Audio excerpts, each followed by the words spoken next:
Thanks for watching.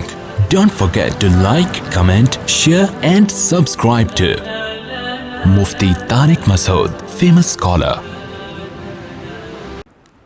یہ جو لوگ کہتے ہیں قرآن تو بہت آسان ہے, جو چاہے پڑھے, خود قرآن سے پوچھتے ہیں کہ آپ آسان ہیں یا مشکل ہیں, تو قرآن کہتا ہے میں مشکل بھی ہوں اور میں آسان بھی. کیسے؟ قرآن کہتا ہے وَلَقَدْ يَسَّرْنَا الْقُرْآنَ لِلذِّكْرِ, ہم نے نصیحت کے لیے اس کو آسان کر دیا ہے. تو قرآن کی جو باتیں نصیحت سے جن کا تعلق ہے, آخرت کی باتیں, جنت کی باتیں, جہنم کی باتیں, اور قرآن کی یہ باتیں کہ جیسے اللہ نے فرعون کو غرق کر دیا, قوم عاد قوم سمود کو تباہ کر دیا, یہ وہ نصیحت کی باتیں ہیں جس سے آخرت کی یاد تازہ ہوتی ہے, عمل کے لیے انسان موٹیویٹ ہوتا ہے. تو یہ والی آیتیں بہت آسان ہیں للذکری, نصیحت کے لیے. جہاں مسائل کی بات آتی ہے, فقہی مسائل, تو وہاں قرآن کیا کہتا ہے وَأَنزَلْنَا إِلَيْكَ الذِّكْرَ, اے نبی ہم نے آپ پر اس نصیحت کو, یعنی قرآن, یہاں ذکر سے مراد پورا قرآن ہے, قرآن کو نازل کیا. اس کی کیا دلیل ہے ذکر سے مراد؟ یہ میں ایک بیان میں بتا چکا ہوں. لِتُبَيِّنَ لِلنَّاسِ, تاکہ آپ لوگوں کے سامنے اسے کھول کھول کے بیان کریں. اگر قرآن آسان ہوتا تو نبی کو کہا جاتا کہ آپ اس کو ڈیفائن کریں. ڈیفائن کرنے کی ضرورت آسان چیز کی ہوتی ہے یا مشکل چیز کی؟ بھائی ڈیفائن مشکل چیز کو کیا جاتا ہے یا آسان چیز کو؟ مشکل چیز کو. لِتُبَيِّنَ لِلنَّاسِ, تاکہ آپ لوگوں کے سامنے اس کو بیان کریں. ابھی میں پروفیسر غامدی صاحب کا کل ایک کلپ سن رہا تھا, انہوں نے بھی کہا کہ قرآن کو مسلمانوں سے الگ کر کے دیکھو. یہ تو ٹھیک ہے کہ مسلمانوں کی میجورٹی آج کل قرآن پہ عمل نہیں کر رہی, اس حد تک تو یہ دعویٰ ٹھیک ہے, لیکن آپ پورے فقہا کا, محدثین کا, مفسرین کا رشتہ قرآن سے کاٹ کے بالکل اخپل طریقے سے سمجھنا شروع کر دیں گے تو یہ امت ٹھوکریں کھانا شروع کر دے گی. ہر آدمی قرآن کی اپنے حساب سے تفسیر مارکیٹ میں لائے گا اور امت مختلف فرقوں میں ڈیوائیڈ ہوتی چلی جائے گی. تو یہ قرآن کی خود بھی تفسیر بیچارے نہیں سمجھ پائے, تو یہ عوام کو کیسے اجازت دے رہے ہیں کہ وہ خود ہر چیز کی تفسیر سمجھنا شروع کر دے؟ خود سمجھ نہیں پائے. اس کی بڑی دلیل یہ آیت ہے. قرآن کہہ رہے لِتُبَيِّنَ لِلنَّاسِ, اے نبی ہم نے اس کتاب کو نازل کیا تاکہ آپ لوگوں کے سامنے اس کو کھول کھول کے بیان کریں گے. تو اگر یہ قرآن سب کے لیے بہت آسان ہوتا تو نبی کو کیا ضرورت تھی, یا نبی کی یہ ذمہ داری کیسے اللہ لگا دیتا کہ آپ نے اس کو کیا کرنا ہے, کھول کھول کے تو اسی چیز کو جو الجھی ہوئی ہو. بھائی ایک رسی کھلی ہوئی ہے, آپ اسے کہیں کہ اسے کھولو, کھول سکتے ہو آپ؟ کھلی ہوئی ہے. ہمیشہ کھولا اس چیز کو جاتا ہے جو بند ہو. قرآن کی کچھ آیتیں مغلق ہیں, بند ہیں.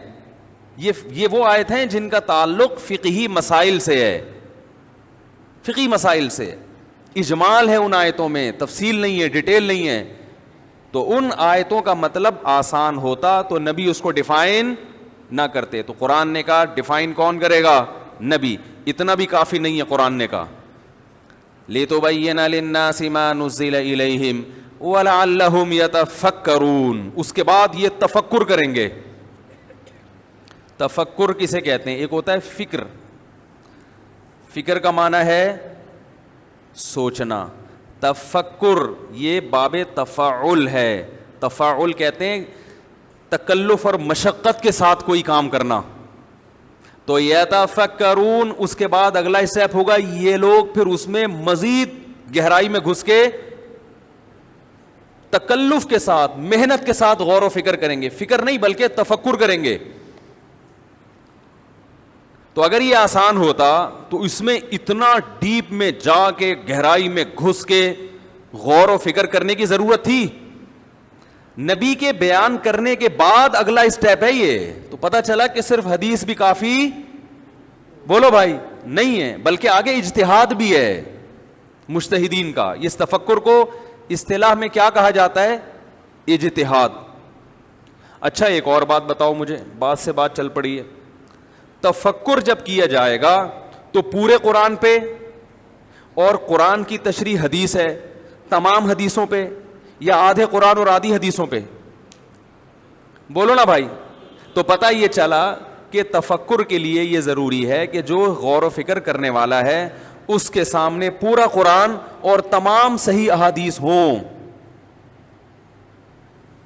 یہ عام آدمی کے سامنے ہوتی ہیں. عام آدمی کے سامنے وہ آیت ہوگی جو یوٹیوب میں بیٹھا ہوا آدمی اپنے مطلب کی دلیل آپ کے سامنے پیش کر رہا ہے, دوسری والی کیا کر رہا ہے, کھا رہا ہے وہ. کیونکہ عام آدمی ایک آدمی کا کلپ سنتا ہے, دوسرے کا کلپ اس تک پہنچا ہی نہیں ہوتا, اور وہ اسی کو بیٹھ کے عقل کل سمجھتا ہے, اور پھر ہم سے کہتا ہے اس کا جواب دو. تو ہم کہتے ہیں بھائی ایک دفعہ سامنے بٹھا دو, تمام باتوں کا ایک ہی دفعہ میں جواب ہو جائے گا, ٹھیک ہے نا, ایک ہی دفعہ میں ہو جائے گا. ورنہ جواب در جواب, ادھر جواب, پھر وہ کچھ نہ کچھ گھما دے گا, پھر جواب, پھر جواب, پھر جواب. تو یہ تو لامتناہی بحث کا سلسلہ شروع ہوگا. ایک ہی دفعہ میں بیٹھ کے ہم بتا دیں گے بھائی یہ آپ اتنے پانی میں ہیں, آپ نے جتنی یہ دعوے کیے ہیں ان میں یہ سقم ہے, یہ عیب ہے اس میں, آپ نے ادھر کی بات لی ادھر کی چھوڑ دی, اور اس پہ آپ نے الزامات ایسے لگائے امت مسلمہ پر. تو اس کو لوگ کہتے ہیں کہ مناظرہ نہیں کرنا چاہیے. ہم مناظرہ تھوڑی کر رہے ہیں, ہم تو بیٹھ کے محبت سے آپ سے بات چیت کریں گے, محبت سے, محبت کے ماحول میں کچھ اشکالات کریں گے احترام کے ساتھ. کوئی وہ مناظرے کی جو ایک اصول اور وہ کچھ بھی نہیں ہوگا. تو غور و فکر اور تفکر کے لیے ضروری ہے کہ آپ کے سامنے پورا قرآن اور تمام احادیث ہوں. سمجھ رہے ہیں بات کو؟ نمبر 2, آپ میں فکر کی صلاحیت بھی ہو. طوطے کی طرح آیتیں رٹنا یا صرف نمبر یاد کر لینا یا احادیث کے حوالے نمبر یا ترجمے رٹ لینا, ان سے انسان میں تفکر کی صلاحیت پیدا نہیں ہوتی. کیونکہ فکر نہیں ہے, تفکر ہے, اور تفکر مفکرین کرتے ہیں جن میں اللہ نے یہ صلاحیت رکھی ہے. یہ بھی حدیث سے ثابت ہے. یہ بھی کس سے ثابت ہے جو میں دعویٰ کر رہا ہوں؟ حدیث سے. آپ صلی اللہ علیہ وسلم نے فرمایا کہ میری بات سنو تو آگے لوگوں تک پہنچا دو, کیونکہ آپ نے فرمایا رب حامل فقہ غیر فقیہ, بہت سے لوگ علم کی بات جانتے ہیں سمجھتے, ارے بولو نا یار, نہیں.